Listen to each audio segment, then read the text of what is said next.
Ассалаумағалейкум, құрметті қазақ елі.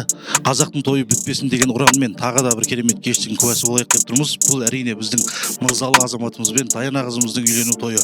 Барлық қызықтан құр қалмай бізбен бірге болыңыздар.